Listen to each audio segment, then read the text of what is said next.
I initiated the divorce proceedings, deeming a financially struggling spouse to be of little value. My world was shaken when, during a business trip, my husband abruptly declared not only his intent to divorce, but also his simultaneous marriage to his lover. To add insult to injury, he accused me of marrying him solely for his wealth and demanded I forfeit any claims to our property. Confronting my indifferent husband, who had always treated me with disdain since our marriage, led to his unraveling and a downward spiral to rock bottom. I am Karen, 35 years old, raised by a single mother since my father's passing in kindergarten. Despite the financial challenges, we found happiness as a family of three. Even as an adult with a decent salary, my frugal habits persisted from childhood. I married John, a wealthy man I met through an acquaintance, drawn to his kindness and the new world he presented. Our differing views on money and gender roles emerged after marriage. While John envisioned a traditional household, I was dedicated to my career and financial independence. Before marriage, John suggested I become a homemaker, assuming I would embrace traditional domestic roles. However, I expressed my desire to continue working until we had children, emphasizing the financial benefits. Although I managed to convince him, the reality of balancing work and household chores proved challenging. Despite being a full-time employee, my days were consumed with domestic responsibilities, leaving little time for us as a couple. In contrast, John, adopting a traditional husband role, contributed nothing to household tasks. While he witnessed my busy schedule, he simply indulged in dinner and relaxation upon returning home. Balancing work and domestic responsibilities took a toll on our relationship, prompting me to question if this was the essence of a marriage. Despite my efforts, I hesitated to voice my dissatisfaction. Fearing he might insist I quit my job despite his lack of contribution at home. I had hoped that the arrival of children would bring about a positive change in our relationship. Unfortunately, our connection had grown distant, casting doubt on the possibility of expanding our family. Feeling the urgency to discuss this matter, I approached John.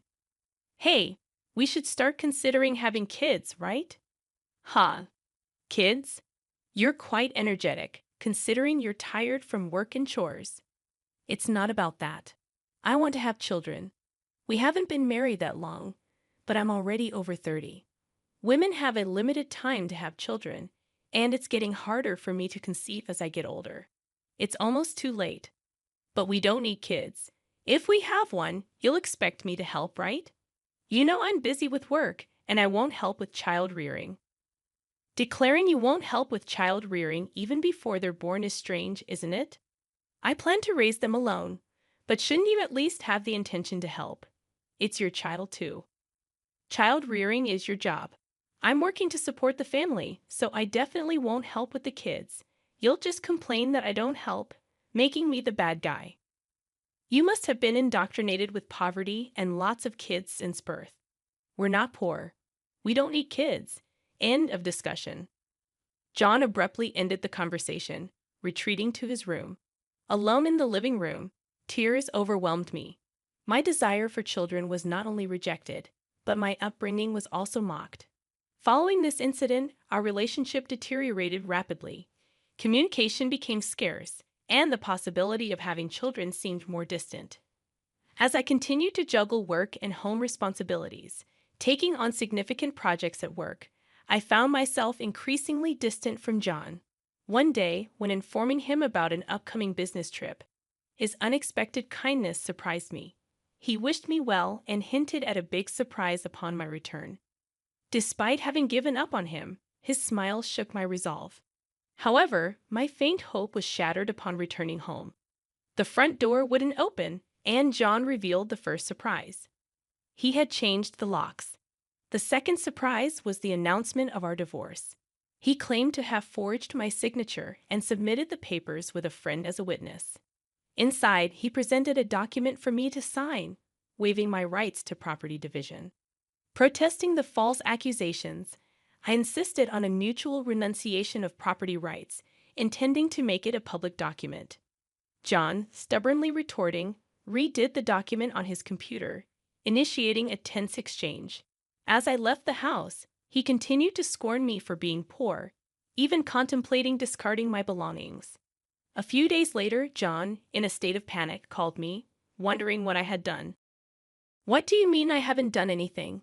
Why are you panicking? I have a lot of questions.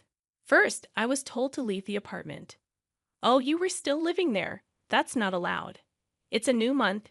You're trespassing. Trespassing? But it's my house. Are you okay? Did you forget that it was a company apartment I rented? I was the leaseholder, so naturally, you can't live there anymore. That's ridiculous. How could you do this? I can't believe you didn't know. I'm not the one who should be accused of doing things on my own. Didn't I tell you that you can't just change the locks of a rental apartment? It's my house. I can change the locks if I want. Didn't you listen? It was my leased apartment. Even if you were the leaseholder, the owner is the apartment manager. You can't change the locks without informing them. Is that so? Also, I terminated the lease while you changed the locks. I was allowed to live there until this month. I was planning to return.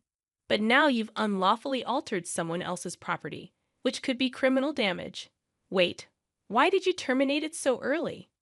Criminal damage? Is that why the police are at the front door now? I'm too scared to open it. But I calmly replied, so the police did come. Don't worry, it's probably not for trespassing or criminal damage. It's better to talk to them. Why do I know about the police? Because I reported you for filing the divorce papers yourself.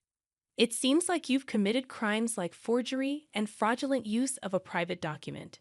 Divorce papers can be filed by one person, but only with mutual agreement and personal signatures. Since John forged my signature and the witness, it's obvious that it's a crime. But he seemed unaware of his guilt. I continued pressing further. So the divorce papers you submitted are invalid, and your marriage with Susan can't happen either. How do you know about Susan? Did you think I knew nothing? I had a private detective agency thoroughly investigate your affair with Susan. It was a busy time at work, and coordinating with the agency was tough. Plus, you even held a grand wedding ceremony while I was supposedly on a business trip. Are you okay? Your business trip was a lie. Yes, I took leave from work despite being busy to do some research and prepare documents. I knew about you bringing Susan home. It would have been impossible to gather this evidence while working. After I revealed everything, John was speechless and seemed quite downcast even over the phone. Then he pleaded with me, "Please don't tell Susan I'm divorced." Why would I? There's no such fact to tell. Really? Thank you. Are you misunderstanding something? When did you become divorced? That fake divorce paper is invalid, remember. So legally, you're still my husband, not divorced. What? So since you committed adultery, well, legally, my husband, Susan needs to pay compensation. I sent the demand for reparation to her house yesterday by express delivery. She didn't know you were married, right? Then I can't withdraw the claim at this point. I already knew Susan believed John was single, but I deliberately sent the reparation demand. Susan hasn't contacted me yet, so maybe she hasn't received the letter. It should arrive soon. Should you be on the phone with me when you also have to deal with the police? You're busy? I'll ignore the police. I won't be arrested. I'm going to Susan's house now to get the letter back before she or her family can accept it. He then hung up. He probably went straight to Susan's house to wait for the postman at the front door. I knew it would be futile because the letter was sent as registered mail to Susan only. Even if he waited for the postman, he couldn't receive it. A few hours later, a dispirited John called me. According to him, there was an incident when the postman arrived. Finally, I'll take that envelope. Who are you? You don't live here, right? I'm practically a resident here since I'm married. I have the right to receive the mail. I see, but I can't give you this envelope. It's registered mail for Susan only. What? Give it to me.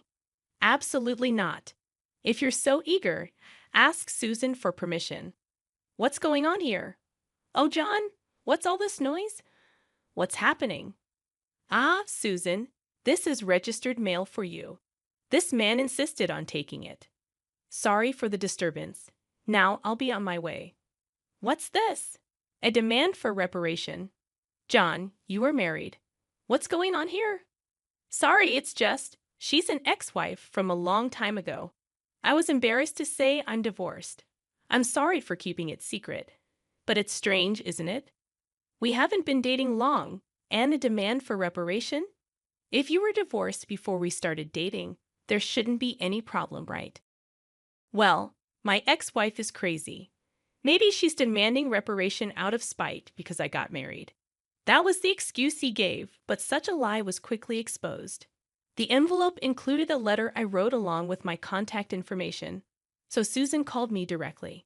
In that call, I told her about the affair, the invalid divorce, and that they had a wedding ceremony while he was still married to me. Although they had a wedding ceremony, they hadn't submitted the marriage registration yet.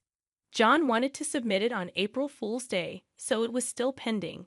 He probably delayed submitting the marriage registration due to uncertainty about whether the divorce was finalized.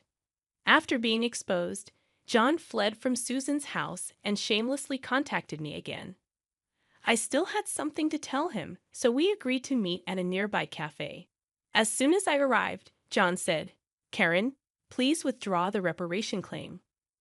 Let's pretend we've been separated for a long time and officially divorced now. I can apologize to Susan for being secretly divorced and maybe cover it up. You think I'm desperate to stay married to you. I was going to file for divorce anyway, but since you cheated, you'll pay reparation. Just trying to extort money from me, huh? Typical of the poor. You have such a poor heart. You're talking nonsense. Depending on my answer, everything can change. There's still an option where we don't divorce. If I say no, you can't reject it, meaning you can't marry Susan, and your marital status will be exposed. Fine, I'll pay the reparation. Just divorce me now. Sign here." Then, about property division. Property division? How much more do you want to take from me? Reparation should be enough. Remember, we agreed to waive property division, right? So let's make it official. All right. You're not as bad as I thought. Thank you. We then went to a public notary, made a public document for reparation and property division, and then to the city hall to submit the divorce papers, finalizing our divorce. Relieved, I exchanged final words with John. Glad we don't have to divide property. What are you saying? I'm the one who benefits from that. By the way, do you even have assets after paying me reparation? Susan will also claim damages. She mentioned charging you for the wedding expenses. That's impossible. I'm marrying Susan. She can't claim that. We're divorced now, so there should be no problem. Still living in a fantasy. You committed marriage fraud. You had a wedding while still married. You think Susan still believes you. Marriage fraud? That's ridiculous. Susan will believe me. Believe that if you want. I heard from Susan directly. Also, weren't the guests at your wedding paid actors? You still owe them. You knew about that. I haven't paid them yet. What does it matter to you? You could have just taken property division and been better off. That's what I wanted to tell you. Even if we had divided property, you would have benefited more. What are you talking about, poor woman? Your family is poor, and you only make $15,000 a year, right? Even if you got a raise, it would be barely $20,000. You don't have any property. You keep calling me poor, so I thought you might be mistaken. Yes, my salary is indeed $15,000, but you know I work for a foreign company, right? It seems you have no interest in me, but I became a director of the American branch. It's not $115,000 per year, but per month. $155,000 per month. So that's an annual income of $1.8 million. You're still bad with numbers. How do you manage to keep a job? It's $180,000 a year. $180,000? That can't be true. Of course, I haven't had the chance to spend such an amount, so I've been saving it for the future. The savings from before our marriage aren't part of the property division, but there's still a considerable amount since our marriage. So I could have received half of that in the property division. You were my destiny after all. I'll get the divorce papers corrected. Are you okay? After all the contempt, you think I'd gladly undo the divorce if you have that much money. You don't need to claim reparation, right? It's just a small amount for you. He who laughs at 1 cent will weep for 1 cent. This reparation is for the mental anguish you caused me. I'd like to claim more honestly. And since we've made it official, make sure to pay it even in installments. I'll be penniless. Also, don't go back to that apartment. Your belongings should have been moved to your parents' house by now. You thought I had few belongings, but that was because I had already moved. Most of them were. Were you that indifferent to me? I can't have so little. So I have to go back to my parents' house. They don't know anything yet, do they? Let me explain. Don't say anything. I've already told them everything. It's only right to explain why we're divorcing.